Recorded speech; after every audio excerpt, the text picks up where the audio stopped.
The Inter-Borough Express train line, that proposed direct train service between Brooklyn and Queens, will that become a reality? Also in this program, those Alexis Van Lines commuter vans that thousands have relied on to get to work and get to various parts of Brooklyn, they are still off the road. What's going on? You'll find out in this program. But we begin with that much talked about direct train line between Brooklyn and Queens. Why is that bothersome to some Brooklyn residents? Gerard Brewster, welcome to Brooklyn 45. Thank you, Professor Taitt. Nice to see you. Utica to Flatbush Initiative, that is your initiative, that is the organization of which you are president, and that initiative is taking the lead. Explain how you're taking the lead in all this. Well, I won't say we're taking the lead. I'll just say that I've been a loud voice in it. I started out originally with civic groups, and I found that it's nice to do clean up your block. It's nice to do clean up a particular stretch, but there's so many other things that are off in our community. So Utica to Flatbush Initiative is actually comprised of members from other civic groups that have joined with me, realizing that, hey, there's a need for us to focus more on social justice initiatives as well as community development here in the 45th Council District. When do you think the Inter-Borough Express train line will actually get on the rails? From my lips to God's ear, never. It's okay, this has to be G-rated. There is no reason for that train. And if you actually read on their site, they're telling you that it's going to serve 900,000 people, of which 260,000 work in Brooklyn or Queens. And you take a look at where the stops are going on that train, it's not taking you to any huge commercial spaces. Most people that work in Brooklyn work downtown Brooklyn. Most people that work in Queens work in, I don't know if you call it downtown Queens, but they work by Borough Hall in Queens. They work along Jamaica Avenue. This train in no way solves any issues for them whatsoever. And what it poses for us is a threat to our environment, because they're not just going to put a new train on and it's a new they're going to have to rip those tracks up and make significant changes. Those changes run less than a half a block away from my back window. And when you take a look at the people that it's serving, it's coming through my community.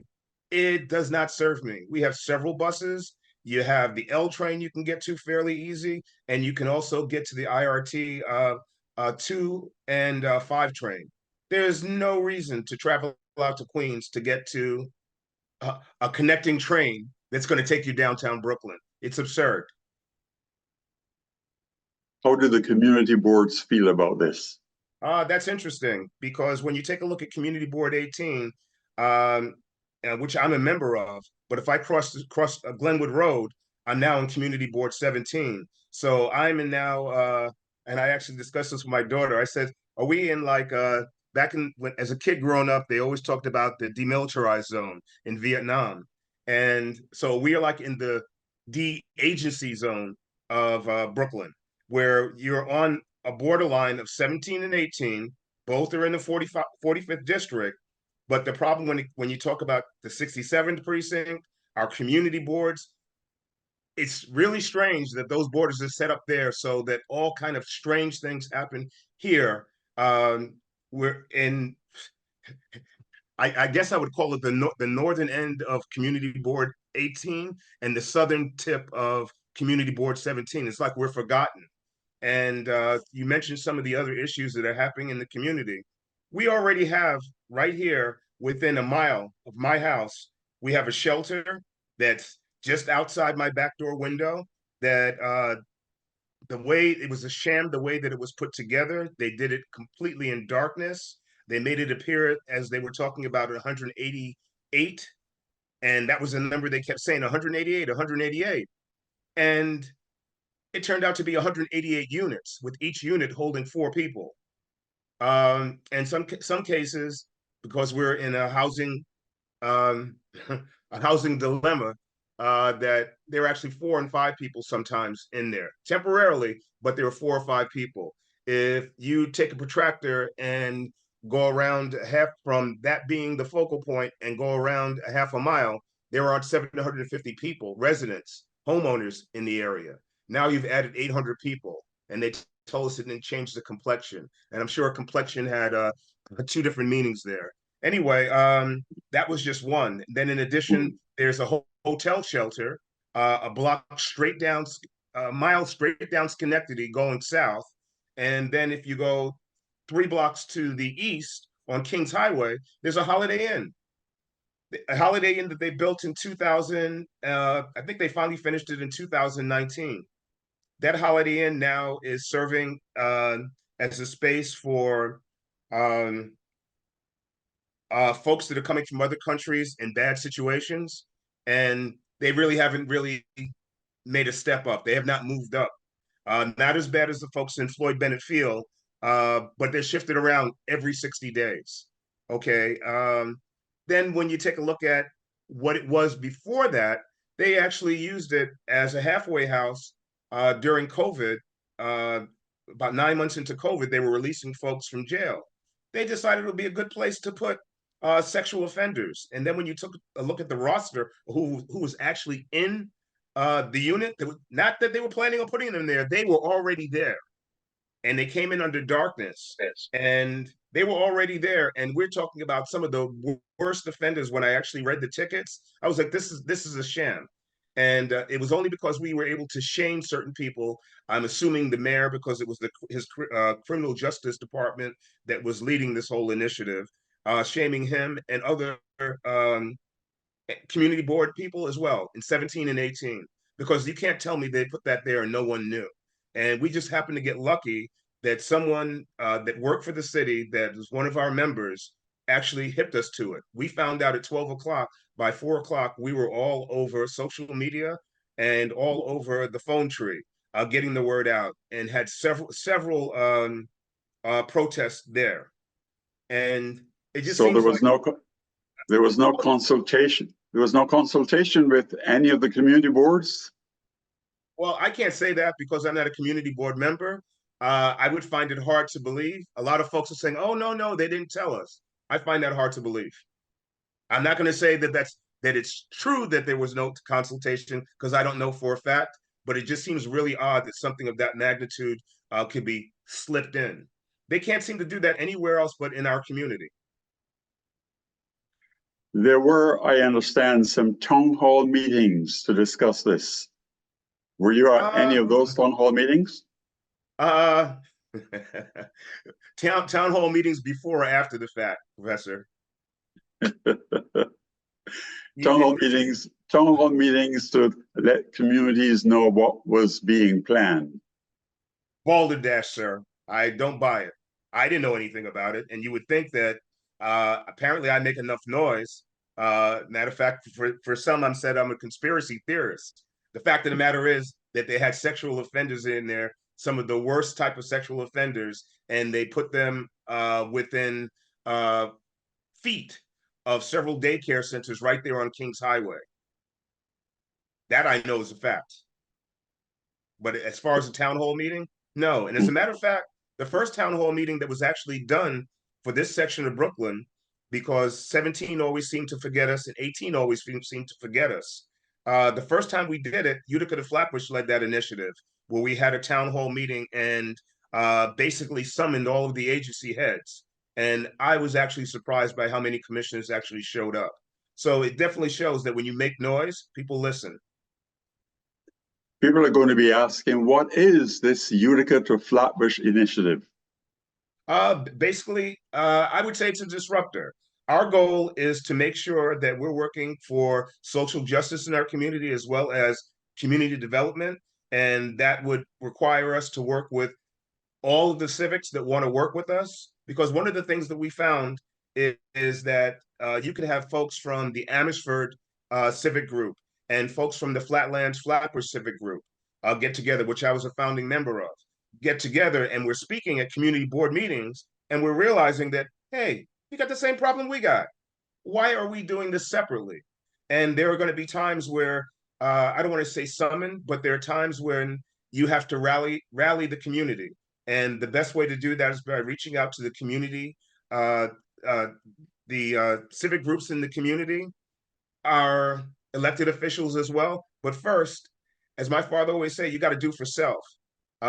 We would like to believe that our elected officials always have our best interest at heart, but nobody is going to speak to your best interest better than you'll speak to your best interest.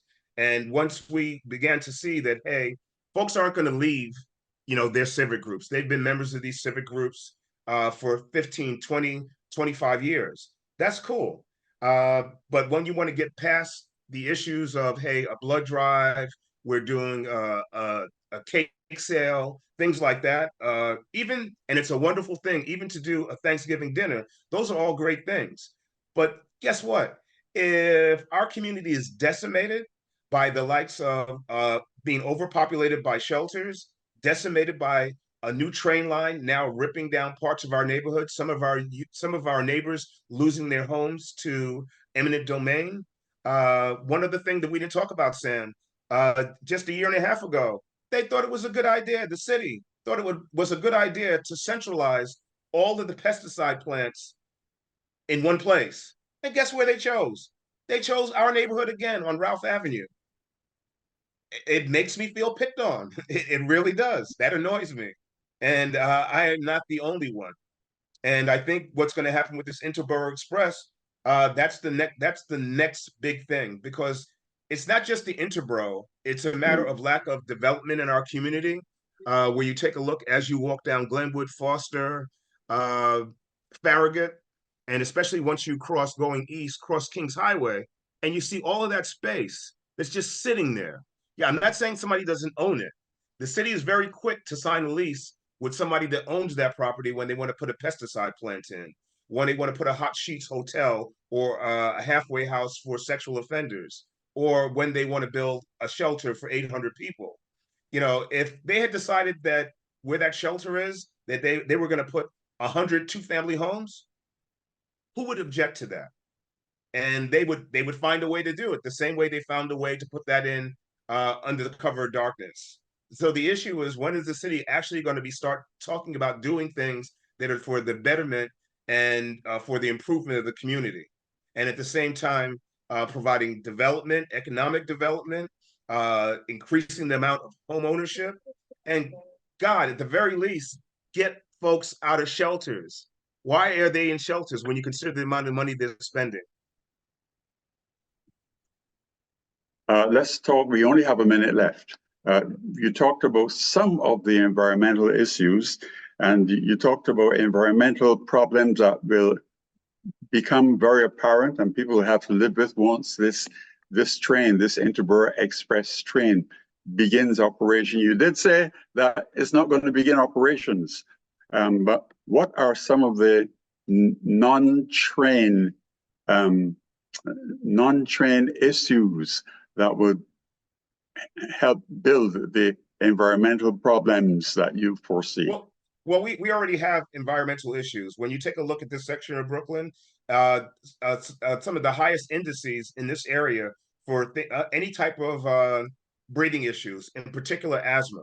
And as you go through the neighborhood, there are a lot of these spaces that they call, they're basically junkyards. Okay, junkyards have dust.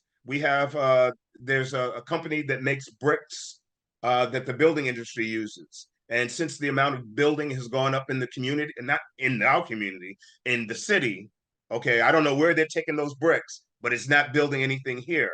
And they've had a very brisk business. The trucks are coming in, the trucks are going out. There's dust all over the place. Now, when you're talking about you're going to reconstruct a train line, more dust. Okay, well, we're out of time. The Utica to Flatbush Initiative is indeed doing some great work in terms of informing our communities of what they may have to go through if this train line ever becomes operational. We want to thank you for being on Brooklyn 45 and for letting our communities know of the issues. Thank you, Sam. I hope you'll invite me back. Okay. Thank you kindly. Good night.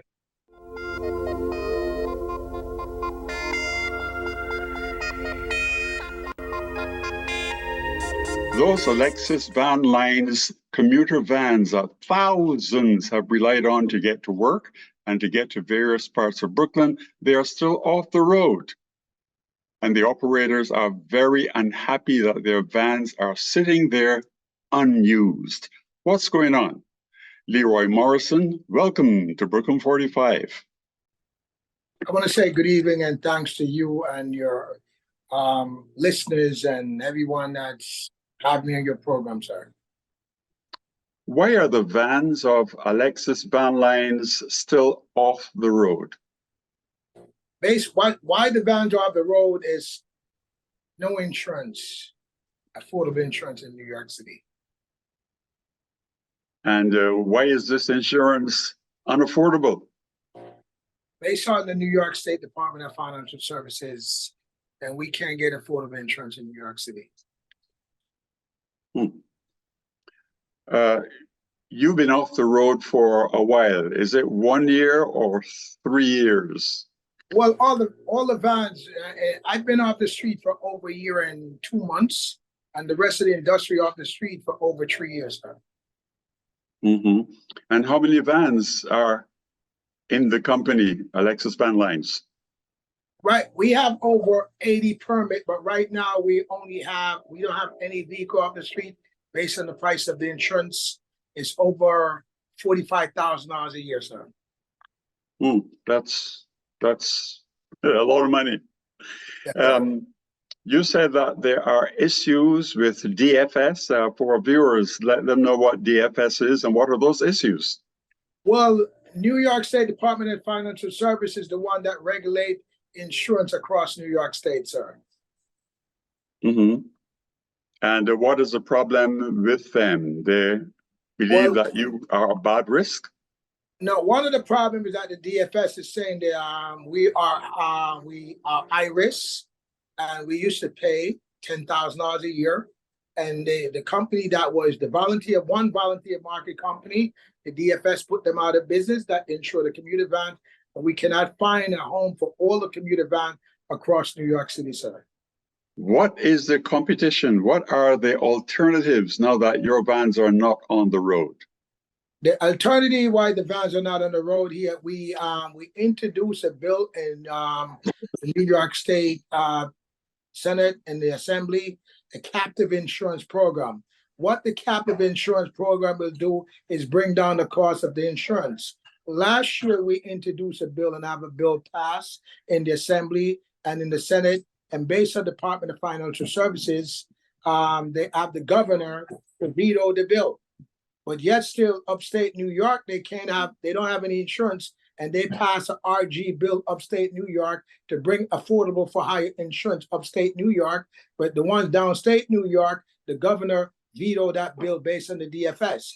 This year, we introduced a captive bill in New York City that will bring down the cost of the insurance for hire vehicles, especially black cars, limo, paratransit, everybody who have the same situation. So we put it in this one House Senate budget based on the DFS to the governor. They push it out of the budget, and now it leave us to try to get the bill done.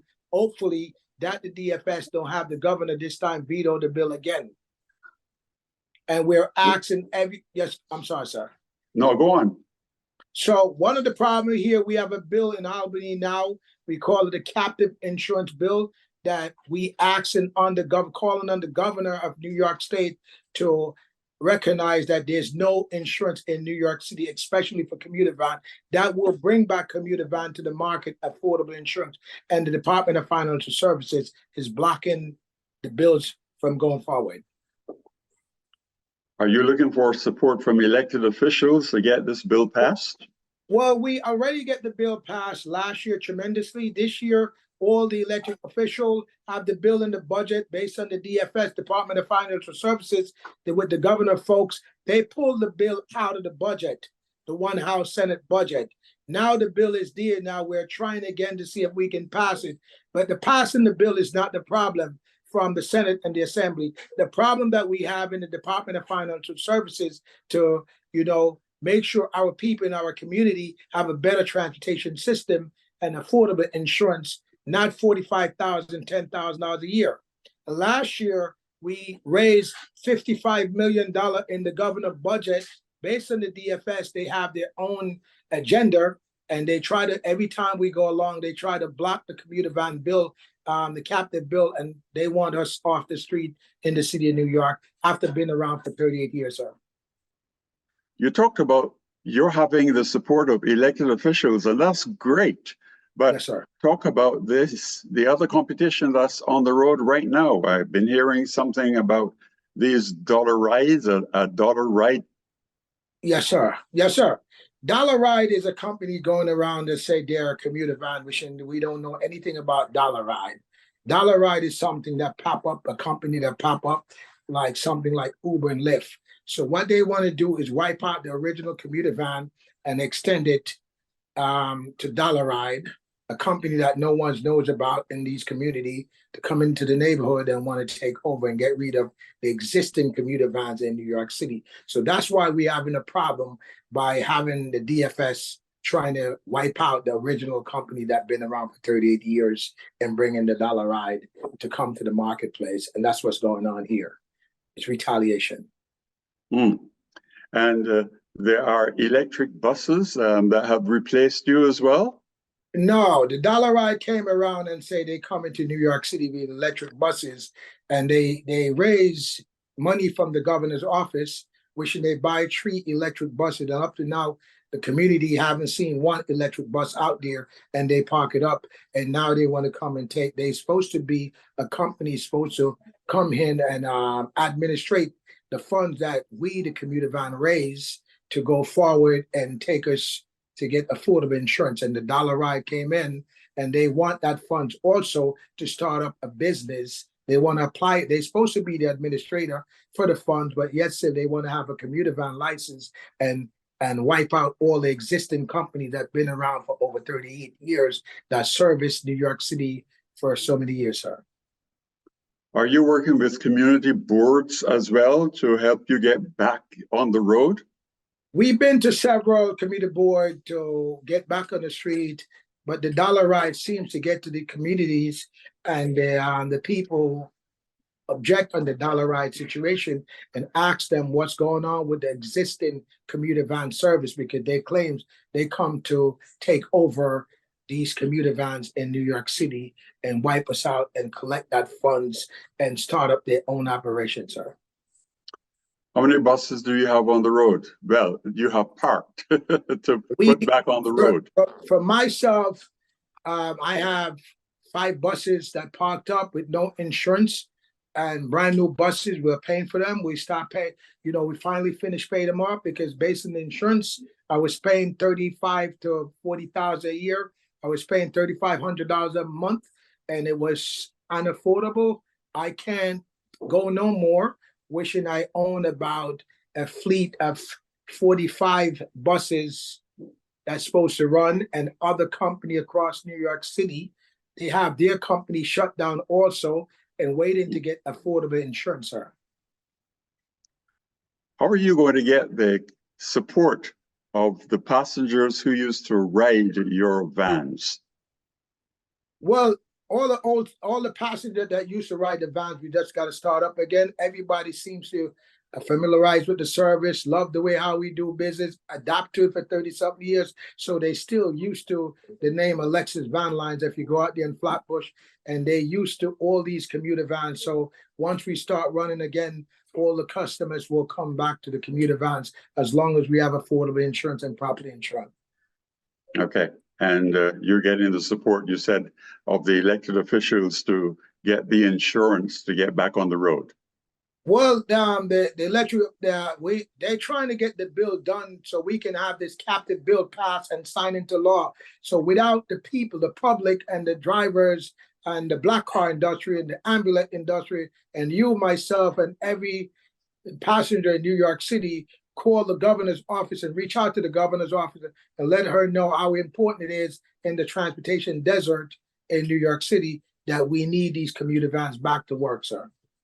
Okay, well, we hope that you get back on the road as well, and we'll give you the support that you need in terms of allowing you to be able to speak to our viewers and speak to your previous passengers, and hopefully they'll be back with you once you get back on the road.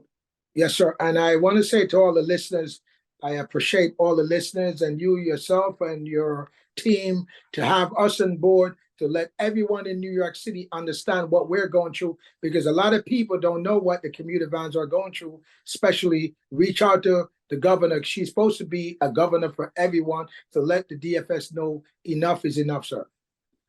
Okay. Well, Leroy Morrison, we thank you for being on Brooklyn 45. And I appreciate you. And also, I'm the president for New York City Commuter Van Association. Okay. Thank you, sir. Bye-bye. Thank you.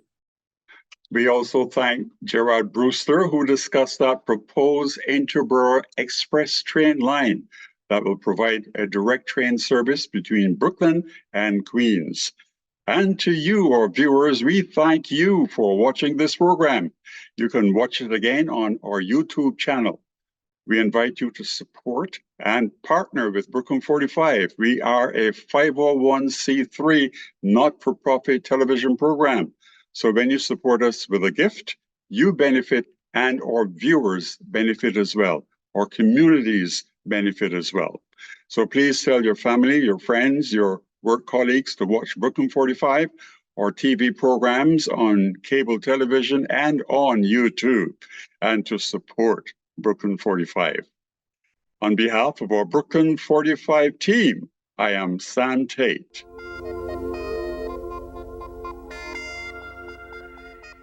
Brooklyn 45 is a 501c3 not-for-profit, and we welcome your support.